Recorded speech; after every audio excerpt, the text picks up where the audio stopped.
नमस्कार, मैं हूं अनुराधा प्रसाद। भारत एक सोच में आपका स्वागत है। जर्मनी में म्यूनिक सिक्योरिटी कॉन्फ्रेंस में भारत, अमेरिका और जर्मनी के विदेश मंत्री एक मंच पर आए। पैनल डिस्कशन के दौरान भारत के विदेश मंत्री एस जयशंकर ने एक सवाल के जवाब में बिना किसी लाग लपेट के कहा कि if I am smart enough to have multiple options, you should be admiring me. Is that a problem for others?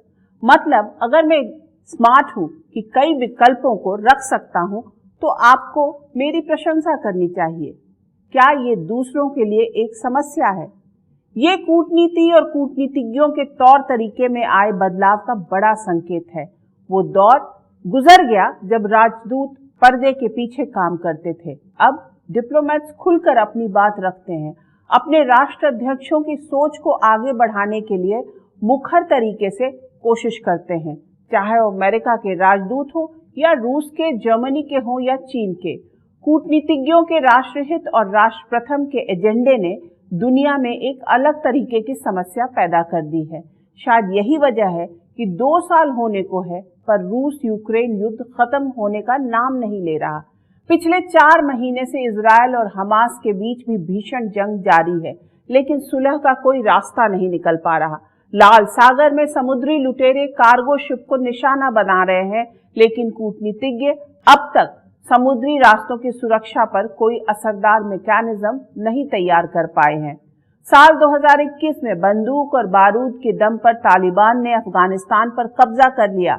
दुनिया देखती रह गई। अब सवाल उठता है कि क्या डिप्लोमैट्स की भूमिका दुनिया के झगड़ों को खत्म करने में कम होती जा रही है? क्या दुनिया में शांति स्थापित करने का मैकेनिज्म ध्वस्त हो रहा है?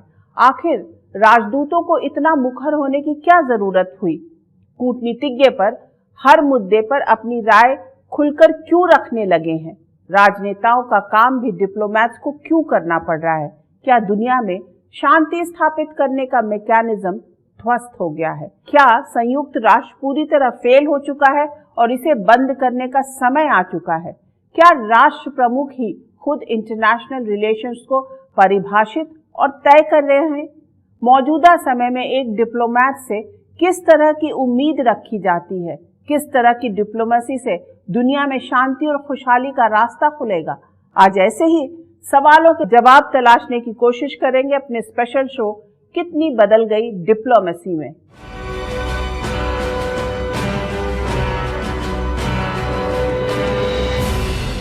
भारत के लिए कूटनीति यानी डिप्लोमेसी कोई नई चीज नहीं है।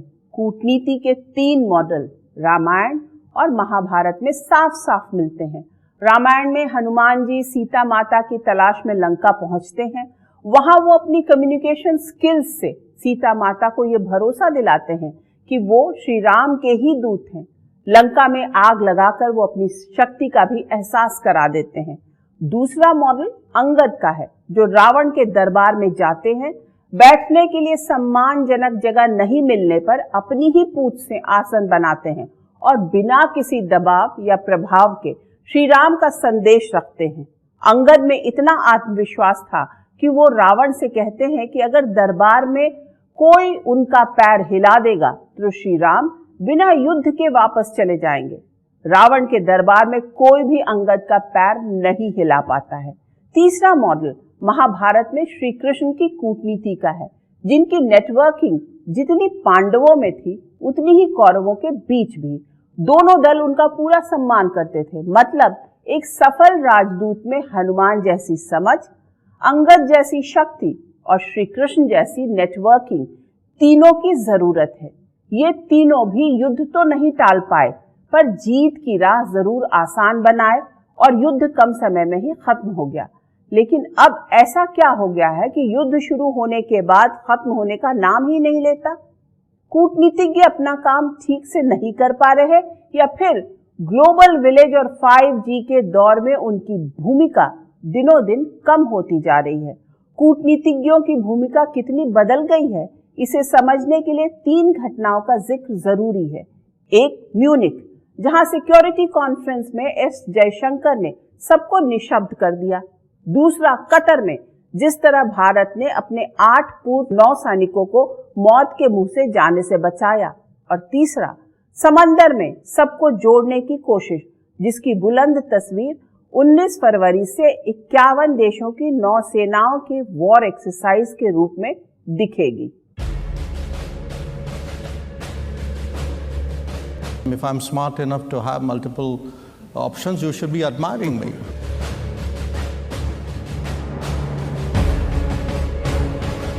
क्या आपने कभी किसी विदेश मंत्री को खुद की तारीफ करते सुना है? वो भी तब जब उसकी पूरी जिंदगी कूटनीति के दांव पेच में बीती हो, जो खुद एक प्रोफेशनल डिप्लोमेट रहा हो। ये कूटनीति का नया दौर है, जिसमें पर्दे के पीछे ही नहीं सामने आकर अपनी बात मुखर तरीके से रखी जा रही है। दरअसल म्यूनिक सिक्योरिटी कॉन्फ्रेंस में एक पैनल डिस्कशन के दौरान भारत के विदेश मंत्री एस जयशंकर से पूछा गया कि भारत अमेरिका के साथ करीबी रिश्ता और रूस के साथ कारोबार के बीच संतुलन कैसे साध रहा है। Is that a problem? Why should it be a problem? If I'm smart enough to have multiple options, you should be admiring me. You shouldn't be criticizing. Now, is that a problem for other people? I don't think so. I don't think so, certainly in this case and in that case, because look, we try to explain what are the different pulls and pressures which countries have. And it's very hard to have a unidimensional relationship. कल तक कूटनीति में जो बातें बंद कमरों में ही कही जाती थीं, वो नए दौर की कूटनीति में डंके की चोट पर कही जा रही हैं। रिश्ता और राष्ट्रीय हित दोनों को अपने तरीके से परिभाषित करने की कोशिश भारत कर रहा है। ये दबाव और प्रभाव से बिल्कुल मुक्त कूटनीति, जिसमें प्रोफेशनल डिप्लोमेट्स भी कैमरे के सामने दो टूक अपनी बातें कहने लगे।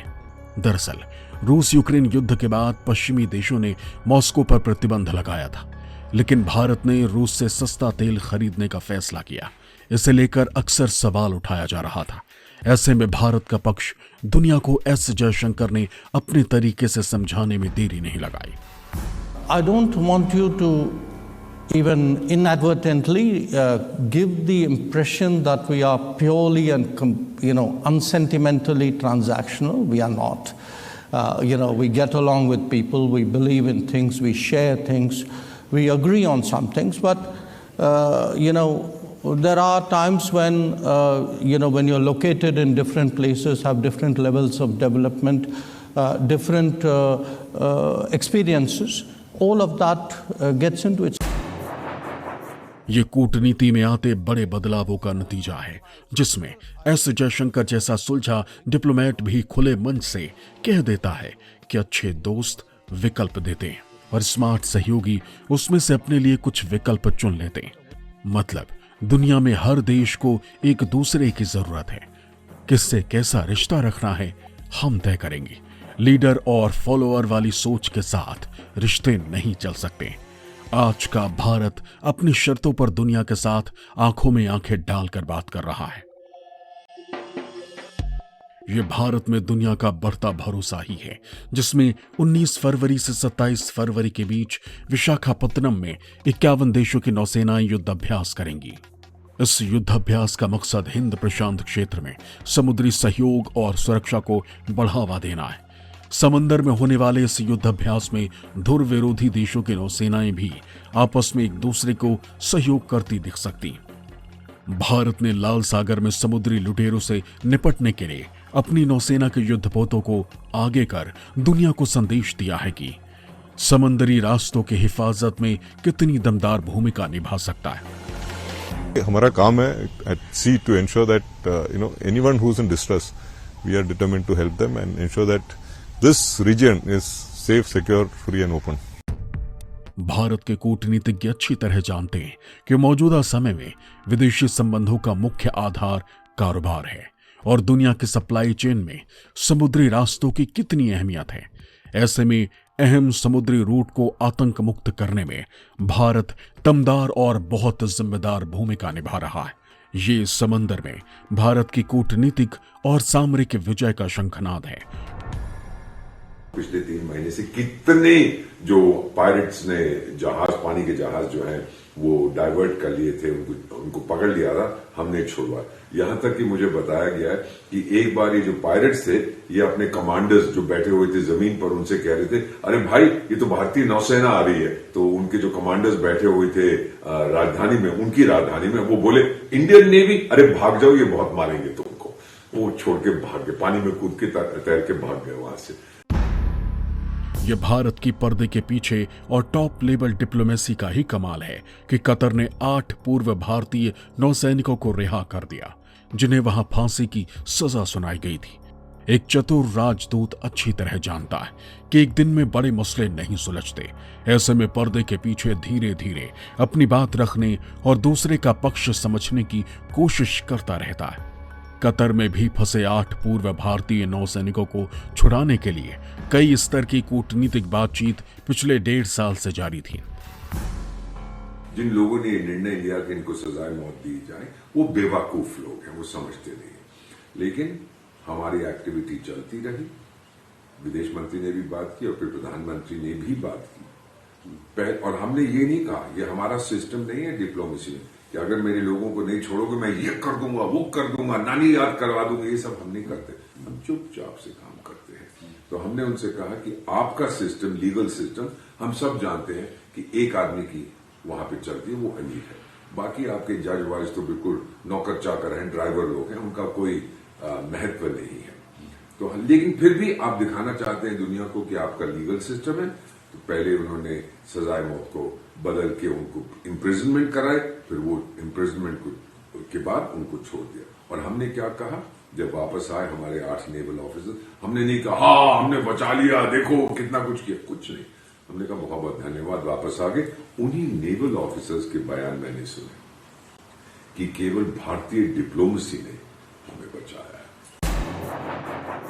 माना जा रहा है कि जब डिप्लोमेट्स ने कतर के हर कंफ्यूजन को दूर कर दिया, प्रधानमंत्री नरेंद्र मोदी ने इस मुद्दे पर कतर के अमीर से बात की।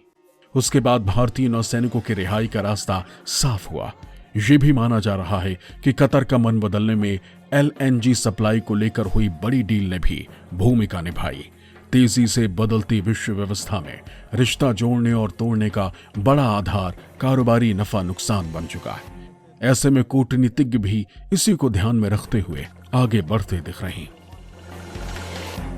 अगर किसी सामान्य नौकरी पेशा शख्स से पूछे कि एक डिप्लोमेट या राजदूत की नौकरी कैसी होती है, दूर से देखने पर लगता है कि ये समाज का एक ऐसा पावर इलीट क्लास है जो अच्छे कपड़े पहनता है, अच्छी अंग्रेजी के साथ साथ दूसरी विदेशी भाषाओं को भी बोलता है, किसी भी विषय पर अच्छा जानकार होता है, जिनकी विदेशों में पोस्टिंग होती है, जिनका मुख्य काम बातचीत करना और लोगों से मिलना जुलना होता है। वो विदेशों में अपने मुल्क का प्रतिनिधित्व करता है। औपचारिक कार्यक्रमों में हिस्सा लेना और पार्टी अटेंड करना इनके काम का हिस्सा होता है। यानी एक डिप्लोमेट की नौकरी को बहुत ही मजे का काम समझा जाता है। लेकिन एक सच ये भी है कि डिप्लोमेट्स का काम पर्दे के पीछे ज्यादा होता है। कहा जाता है कि जंग में जब फौजियों का काम खत्म हो जाता है, उसके बाद डिप्लोमेसी का काम शुरू होता है। आज की तारीख में पूरी दुनिया आपस में जुड़ी हुई है। दुनिया के किसी हिस्से में अगर कोई हलचल होती है तो उसका असर दुनिया के हर हिस्से में पड़ता है। ऐसे में दुनिया में बहुत ही स्किल्ड, कनेक्टेड और हार्ड वर्किंग डिप्लोमेट्स की जरूरत है।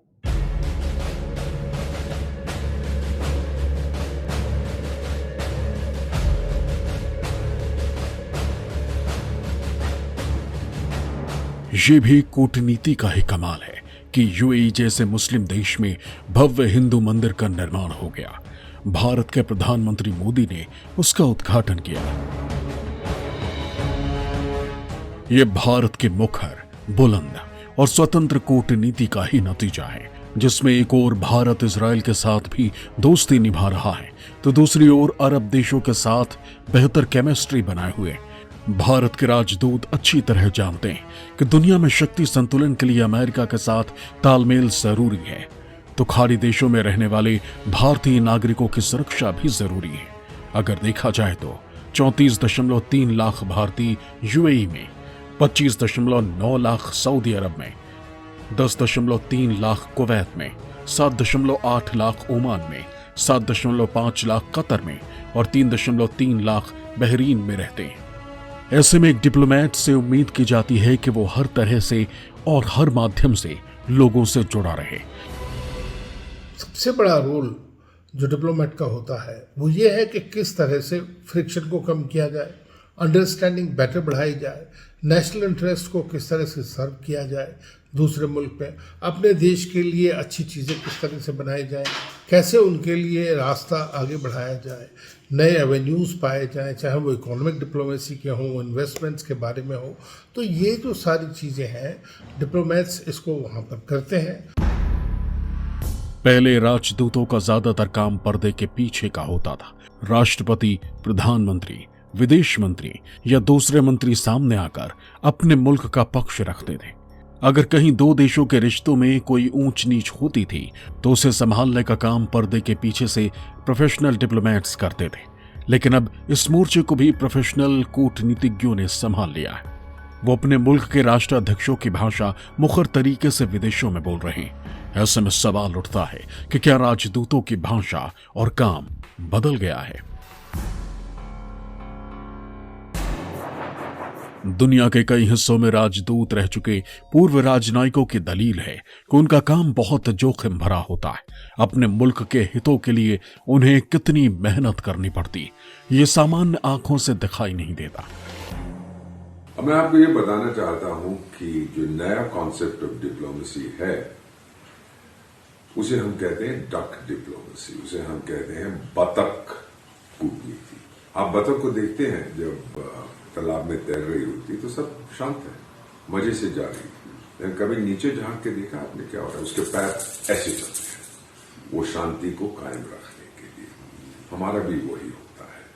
तो जिस पार्टी पे हम जाते हैं, लोगों से मिलते हैं, दोस्ती बनाते हैं, ताकि जब मौका आएगा वो हमारे काम आ सके। हम कभी खामोश नहीं बैठते।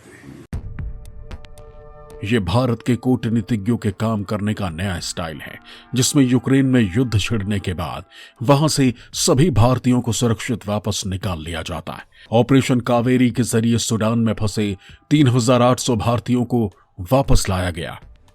2021 में अफगानिस्तान पर तालिबान के कब्जे के बाद वहां से भारत अपने 1200 नागरिकों को सुरक्षित निकालने में कामयाब रहा। जंग और तनाव वाले क्षेत्रों से अपने नागरिकों को बचाने में दूसरे मुल्क में कूटनीतिज्ञों का कनेक्शन बहुत काम आता है। ऐसे में ग्लोबल विलेज वाले दौर में कूटनीतिज्ञों के पास बेहतर नेटवर्किंग और कनेक्शन होना भी जरूरी है। दिल्ली में G20 शिखर सम्मेलन को ज्यादा दिन नहीं बीते। यूक्रेन युद्ध के बाद जिस तरह से रूस, चीन एक साथ खड़े थे, अमेरिका और यूरोपीय देश एक साथ, विरोधी सुरों के बाद भी भारतीय कूटनीतिज्ञ बड़ी चतुराई से साधते हुए दिल्ली डिक्लेरेशन के लिए पूर्ण सहमति बनाने में कामयाब रहे।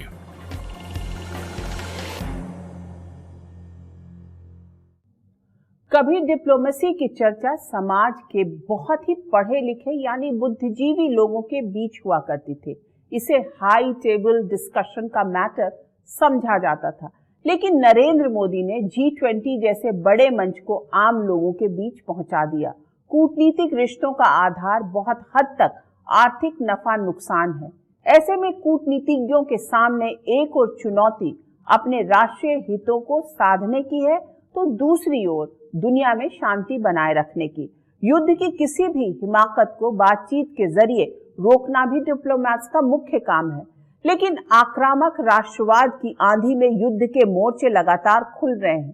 प्रतिद्वंदी राष्ट्रों को कमजोर करने के लिए कट्टरपंथियों को खड़ा करने और उन्हें मदद देने का खेल भी कूटनीति के बंद दरवाजों के पीछे हो रहा है। वो भी तो कूटनीति ही रही होगी जिसने हूती विद्रोहियों को खड़ा किया, हमास के लड़ाकों को हथियार पकड़ाए, कभी अलकायदा को खड़ा किया तो कभी ISIS को मजबूती दी, कभी लश्कर तैयबा को पाला पोसा तो कभी हिजबुल मुजाहिदीन की आतंकी ब्रिगेड को बंदूक पकड़ाया। कूटनीतिज्ञों को सोचना होगा कि किसी भी मुल्क में चरमपंथियों को अप्रत्यक्ष रूप से खड़ा करने का अंजाम कितना खतरनाक होता है। इस पर भी ईमानदारी से मंथन होना जरूरी है कि दुनिया के किसी भी हिस्से में तनाव पैदा कर हथियारों की रेस बढ़ाने का खेल कितना घातक होता है, क्योंकि महाशक्तियों की वर्चस्व और नाक की लड़ाई में दुनिया के कई हिस्से जंग के मैदान में तब्दील हुए और लाखों की तादाद में लोग मरे हैं।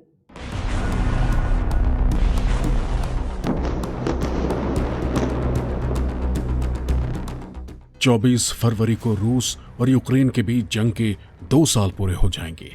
एक मुल्क पिछले करीब 2 साल से बम बारूद को झेल रहा है। उसके कई शहर खंडहर में तब्दील हो चुके हैं। रूस के राष्ट्रपति पुतिन ने कभी सपने में भी नहीं सोचा होगा कि यूक्रेन के साथ उनके मुल्क को इतनी लंबी लड़ाई लड़नी होगी।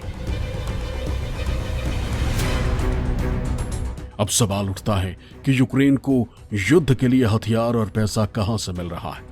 इसका जवाब है अमेरिका और यूरोपीय देशों से। यूक्रेन रूस के बीच जंग का साइड इफेक्ट ये है कि यूरोपीय देशों का अमेरिकी अगुवाई वाले सुरक्षा तंत्र यानी नेटो से भरोसा उठ गया है। यूरोपीय देशों के भीतर सरहदों की सुरक्षा की चिंता कई गुना बढ़ गई है। ऐसे में एक क्षेत्र में हथियारों की रेस भी बढ़नी तय है। अगर कहे कि विश्व शांति क्यों नहीं स्थापित कर पा रहे हैं, कोई स्थायी रास्ता विश्व शांति के लिए क्यों नहीं हो पा रहा है। विश्व शांति कोई एक ऐसा आम नहीं है। विश्व शांति एक पूरा बगीचा है। 170 देश हैं जहां पर हर एक का अपना अलग अलग ऑब्जेक्टिव है। 170 देशों के बीच में एक कॉमन रास्ता निकालना तो और भी मुश्किल काम हो जाता है ये। और खास तौर पर अगर 2 में से 2 के ऑब्जेक्टिव जैसे इजराइल और गल्फ कंट्रीज हैं, या हमास है, इजराइल है, या यूक्रेन है, रशिया है, मैं एग्जांपल कहां तक दूं, या सूडान, साउथ सूडान है, अफ्रीका में कितने देश ऐसे हैं। जब बिल्कुल ही डायमेट्रिकली अपोजिट होते हैं तो उनके बीच में किसी भी बात का समझौता करने के लिए समय लगता है। तो इतनी जल्दबाजी में काम नहीं होते।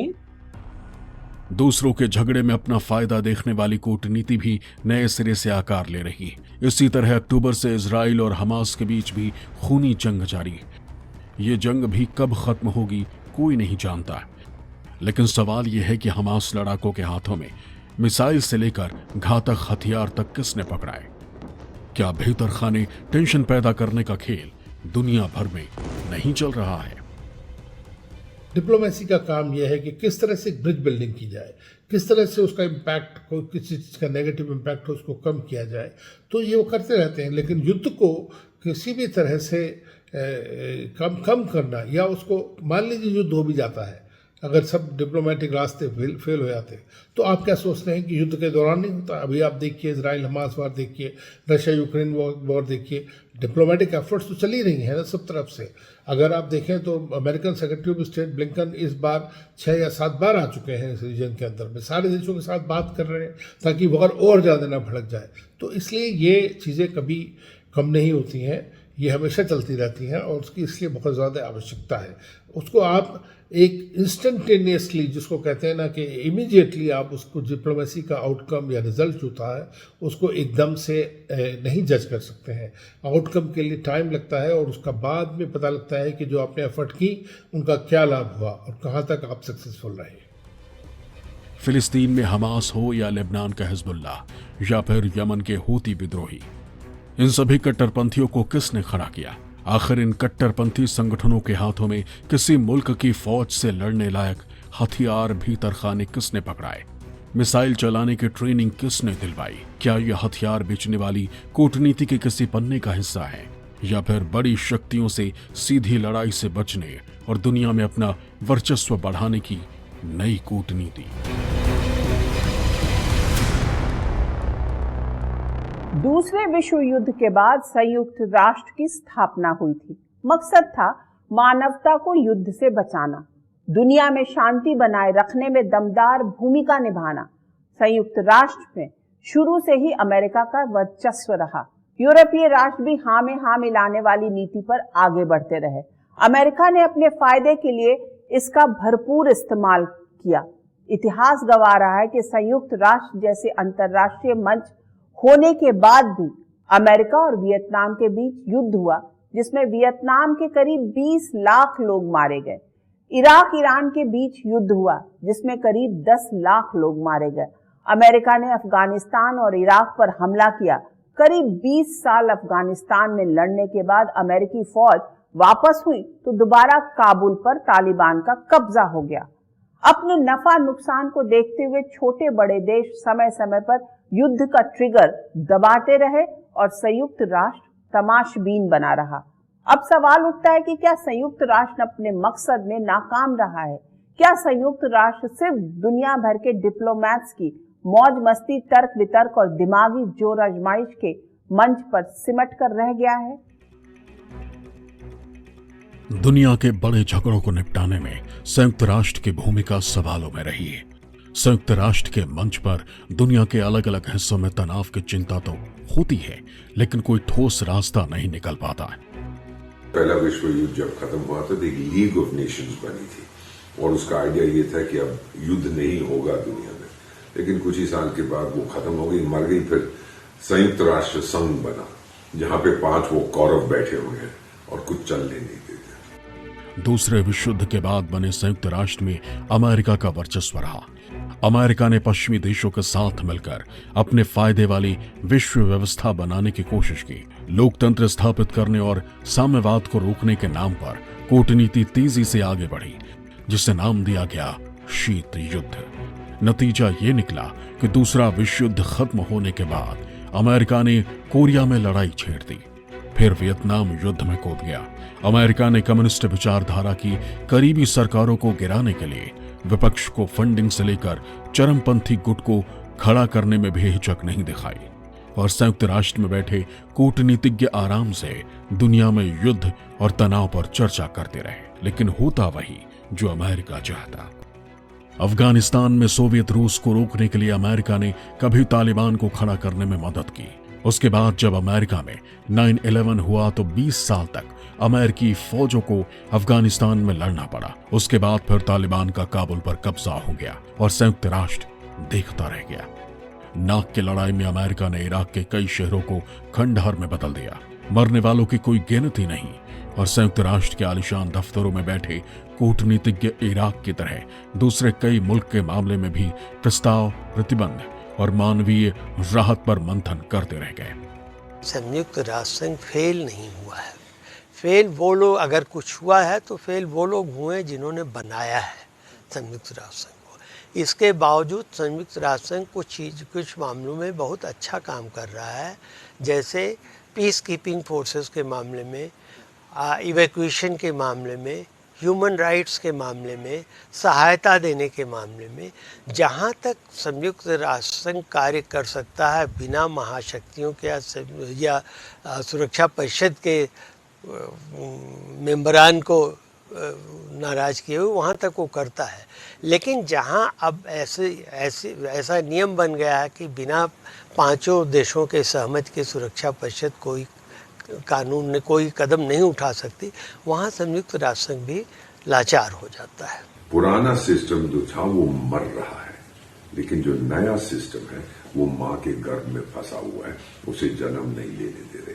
सो हम लोग इस समय फंसे हुए हैं बिटवीन 2 सिस्टम्स। हम लोग कुछ नहीं कर, पैरालिसिस है, और ये पैरालिसिस तभी टूटेगा या तो संयुक्त राष्ट्र संघ खत्म हो जाए, कोई नई संस्था बने, या फिर उसको टोटली उसकी फिर से मरम्मत की जाए, उसको तोड़ फोड़ दिया, ईंटें उसकी गिरा दी जाए और फिर एक नई इमारत खड़ी की जाए। पूरी जिंदगी कूटनीति के दांव पेच में बिताने वाले राजनयिकों की सोच है कि संयुक्त राष्ट्र के संगठन में कई बड़ी खामियां हैं, जिसे यहां तो अमूलचूल सुधार से ठीक किया जा सकता है, या नए दौर की चुनौतियों के हिसाब से नया अंतर्राष्ट्रीय संगठन खड़ा कर। क्योंकि अब न अमेरिका का वो रुतबा रहा, न रूस में ताकत बची। नए दौर में भारत की कूटनीति अंतर्राष्ट्रीय मंच पर विश्व शांति के लिए नई राह दिखा सकती है। दुनिया के कुछ जाने माने मानवाधिकार कार्यकर्ताओं की दलील है कि पिछले 7 दशकों में संयुक्त राष्ट्र किसी भी बड़े विवाद को नहीं सुलझा पाया, युद्ध रोकने में भी बहुत कारगर साबित नहीं हुआ है। ऐसी स्थिति में इसे बंद कर देना चाहिए। सवाल ये भी उठता है कि 5G के दौर में जब सूचनाएं सेकंड्स से इधर की उधर जाती हैं, तो दुनिया के एक हिस्से से दूसरे हिस्से तक पहुंच जाती हैं, तो बड़े कूटनीतिज्ञ फैसले राष्ट्र प्रमुखों के मिजाज, तेवर और निजी केमिस्ट्री पर निर्भर करते हैं। तो फिर डिप्लोमैट्स का क्या काम है? डिप्लोमैट्स की भूमिका को लेकर हमेशा से ही सवाल उठता रहा है और इस पेशे के खत्म होने की भविष्यवाणी की जाती रही है। डिप्लोमैट्स त्रेता युग में भी थे और द्वापर में भी। आचार्य कौटिल्य ने के अर्थशास्त्र में भी कूटनीति और कूटनीतिज्ञ दोनों का विस्तार से जिक्र है। कौटिल्य ने तो यहाँ तक कहा कि हथियार ही नहीं, कूटनीति से भी दुश्मन को हराया जा सकता है। तकनीक और विकास के साथ कूटनीतिज्ञों की भूमिका बदलती रही है। कहा जाता है कि साल 1860 में ब्रिटेन के प्रधानमंत्री लॉर्ड पाल्मरस्टोन को पहला डिप्लोमेटिक टेलीग्राम मिला। तकनीक में आए इस चमत्कारिक बदलाव के बाद उनके मुंह से निकला, my God, this is the end of diplomacy. ये कूटनीति के दिन तो गए, लेकिन आज की तारीख में पहले से कहीं ज्यादा कूटनीति और कूटनीतिज्ञों दोनों की जरूरत है। ऐसे आदर्श गुणों से भरे डिप्लोमैट्स की जरूरत है जो अपने मुल्क के लिए राष्ट्रीय हितों के साथ साथ दुनिया में शांति और खुशहाली का रास्ता निकालने में दमदार भूमिका निभा सकें, क्योंकि दुनिया के किसी भी हिस्से में अशांति, कलह और युद्ध हो तो उसका असर हर मुल्क पर पड़ता है। आज बस इतना ही। आपसे फिर मुलाकात होगी किसी ऐसे मुद्दे के साथ जिसे जानना और समझना हम सबके लिए जरूरी होगा। तब तक के लिए मुझे दीजिए इजाजत। निष्पक्ष खबरों के लिए आप देखते रहिए न्यूज़ 24। नमस्कार।